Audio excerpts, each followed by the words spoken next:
प्यारे बच्चों, आज हम लोग अपने हिंदी के पाठ्यक्रम में निर्धारित रश्मिरथी नामक खंड काव्य जो रामधारी सिंह दिनकर जी के द्वारा लिखा गया है उसके विषय में पढ़ेंगे और आप लोग इसे ध्यान से समझिएगा।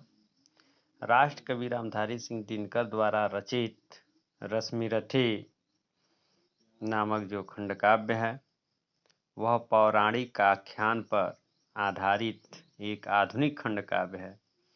इस खंड काव्य को 7 सर्गों में बांटा गया है। सर्वप्रथम आप लोग इस 7 सर्गों का नाम अवश्य याद रखेंगे। जैसे यहाँ पे दिया है पहला सर्ग कर्ण का शौर्य प्रदर्शन, दूसरा जो है आश्रमवास, तीसरा कृष्ण का संदेश।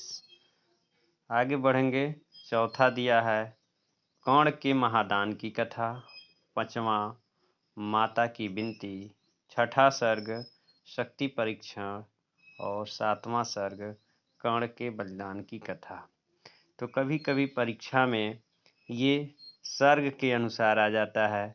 जैसे आप लोग यहाँ पे देखेंगे कि रश्मिरथी में वर्णित कर्ण और अर्जुन के युद्ध का वर्णन कीजिए।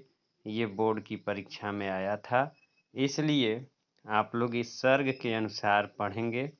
और कभी कभी नाम भी दे देता है कर्ण के शौर्य का प्रदर्शन या आश्रमवास सर्ग का सारांश लिखिए। तो एक एक सर्ग को हम लोग पढ़ेंगे और आप लोग इसे ध्यान से सुनिएगा, समझिएगा और अपने हिंदी की कॉपी में अवश्य लिख लीजिएगा। सारांश के साथ साथ एक प्रश्न और भी आता है जो इस खंड काव्य के प्रमुख पात्र हैं, जैसे कर्ण है, कृष्ण है, कुंती है, दुर्योधन है, उनका चरित्र चित्रण भी परीक्षा में आता है। तो आप लोग ध्यान से पहले इसका सारांश देखें। पहला सर्ग कर्ण का शौर्य प्रदर्शन है। कर्ण का जन्म कुंती के कुमार्यावस्था में हुआ था। अविवाहित होने के कारण, अविवाहिता का पुत्र होने के यंत्रणा कर्ण को जीवन भर भोगनी पड़ी। आपको ये कथा कहीं न कहीं से जरूर पता होगा कि कर्ण तेजस्वी और प्रतापी सूर्य के पुत्र थे और वे कुंती के अविवाहित अवस्था में ही उत्पन्न हो गए थे। इस लोक लाज के भय से कुंती ने उस नवजात शिशु को नदी में प्रवाहित कर दिया, जिसे सूत ने पाया और उसका लालन पालन अपने पुत्र की भांति किया। सूत के घर पलकर भी कर्ण महादानी एवं महान धनुर्धर बना। एक दिन अर्जुन ने रंगभूमि में अपना बाण विद्या का प्रदर्शन किया और उसके बाण विद्या के उस प्रदर्शन को, कुशलता को देखकर सभी दर्शक आश्चर्यचकित एवं मंत्रमुग्ध हो गए। उसी समय उस रंगभूमि में कर्ण ने भी अपनी धनुर्विद्या का प्रदर्शन किया।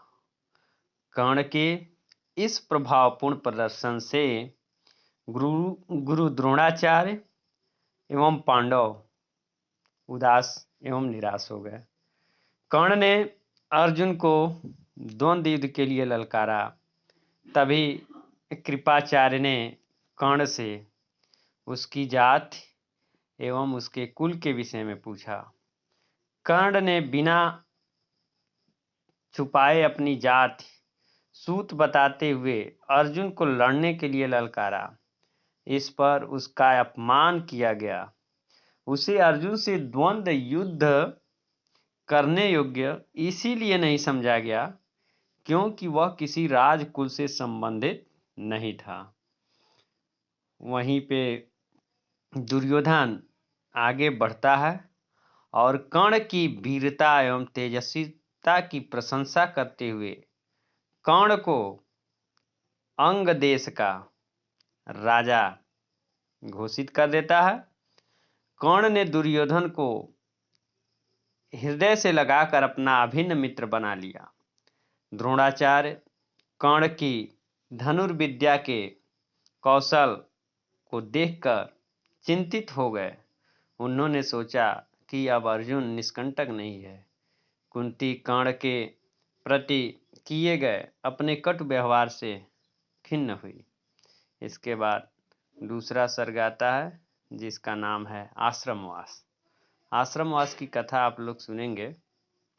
इसमें उच्च कुलाभिमानी राजपुत्रों के विरोध से त्रस्त कर्ण ब्राह्मण के रूप में धनुर्विद्या सीखने के लिए किसके पास जाता है? परशुराम जी के पास। परशुराम जी ने बड़े प्रेम एवं स्नेह से कर्ण को धनुर्विद्या सिखाते हैं। एक दिन परशुराम कर्ण की जंघा पर सिर रखकर सो रहे थे। उसी समय एक कीट कर्ण की जंघा पर चढ़कर कुतरने लगा, यानी उनके जंघे के खून को चूसने लगा, अंदर तक प्रविष्ट हो गया। और कर्ण इस भयानक असहनीय पीड़ा को सहन करता हुआ तनिक भी विचलित नहीं हुआ और कर्ण के जंघे से रक्त बहने लगा। कर्ण इस भयंकर पीड़ा को सहन करके भी इसीलिए शांत था कि कहीं हमारे गुरुदेव की निद्रा भंग न हो जाए। परंतु जंघा से निकलने वाले रक्त के स्पर्श से परशुराम की निद्रा भंग हो गई। वास्तविक स्थिति को देखकर परशुराम ने को कर्ण के ब्राह्मणत्व पर संदेह हुआ, क्योंकि परशुराम को पता था कि ब्राह्मण के अंदर इतनी सहन शक्ति हो ही नहीं सकती। फिर इसके पास इतनी सहन शक्ति कहाँ से आई? निश्चय ही यह ब्राह्मण नहीं हो सकता। अंत में कर्ण ने अपनी वास्तविकता की स्थिति को बताई। परशुराम ने क्रोधित होते हुए कर्ण से ब्रह्मास्त्र के प्रयोग का अधिकार छीन लिया और उसे श्राप दे दिया। सिखलाया ब्रह्मास्त्र तुझे जो, काम नहीं वह आएगा।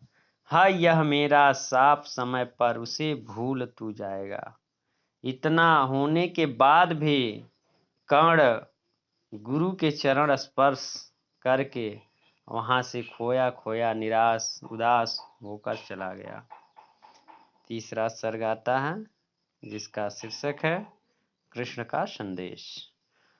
पांडवों की 1 वर्ष के अज्ञातवास की अवधि समाप्त हो गई। दूसरी शर्त के अनुसार उन्होंने दुर्योधन से अपना राज्य वापस लौटाने को कहा, परंतु उसने पांडवों को सुई के नोक के बराबर भूमि भी देने से मना कर दिया। दुर्योधन को समझाने के लिए श्री कृष्ण राजसभा में पहुंचे। श्री कृष्ण की बात न मानकर दुर्योधन ने उन्हें कैद करने का प्रयास किया, किंतु श्री कृष्ण ने अपना विराट रूप दिखाकर उसे भयभीत कर दिया। जब कौरवों की राजसभा से लौटकर श्री कृष्ण पांडवों के पास जा रहे थे, तभी मार्ग में उनकी भेंट कर्ण से हुई। श्री कृष्ण ने उसके जन्म का इतिहास बताते हुए उसे पांडवों का बड़ा भाई बताया तथा युद्ध की भीषणता एवं उसके दुष्परिणाम को भी समझाया। परंतु कर्ण का दुर्योधन का साथ देने का जो संकल्प था वह दृढ़ था, अटल था। अतः उसने श्री कृष्ण से नम्रतापूर्वक स्पष्ट कहा कि वह युद्ध में पांडवों की ओर से सम्मिलित नहीं होगा। इसके बाद चतुर्थ सर्ग की कथा आती है जिसका नाम है कर्ण के महादान की कथा। जब कर्ण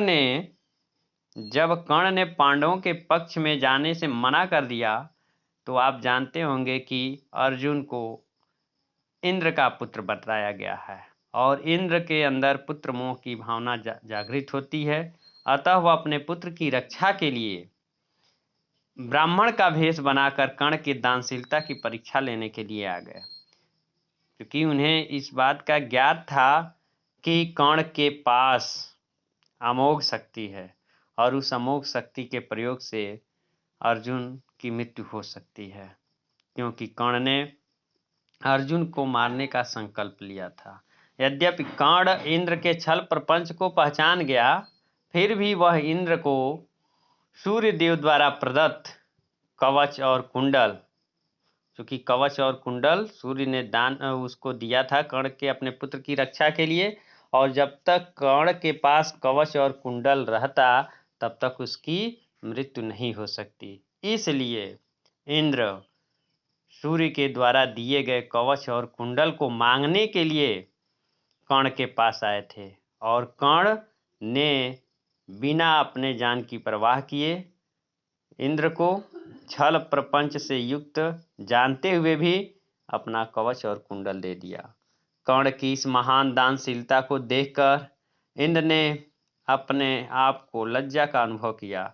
उन्होंने कर्ण को महादानी, पवित्र एवं सुधी बुद्धिमान तथा अपने आप को प्रवंचक, कुटिल और पापी बताया।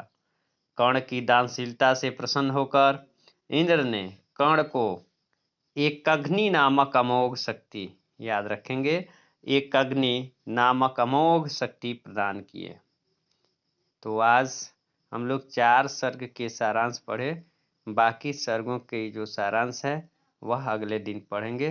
तो इसे आप लोग अच्छे से सुनिएगा, समझिएगा, और कल का जो साप्ताहिक टेस्ट होगा उसमें मेरे द्वारा एक जो कहानी पढ़ाई गई है जिसका शीर्षक है पंचलाइट, उस पंचलाइट कहानी का सारांश, और दूसरा जो प्रश्न दिया जाएगा इसमें चारों सर्गों में से किसी सर्ग का सारांश अथवा चारों सर्गों का सारांश लिखने के लिए दिया जाएगा। तो इन दोनों प्रश्नों को आप लोग बहुत अच्छे ढंग से तैयार कर लेंगे और टेस्ट में अच्छे से लिखेंगे। तो आज के लिए बस इतना ही। धन्यवाद।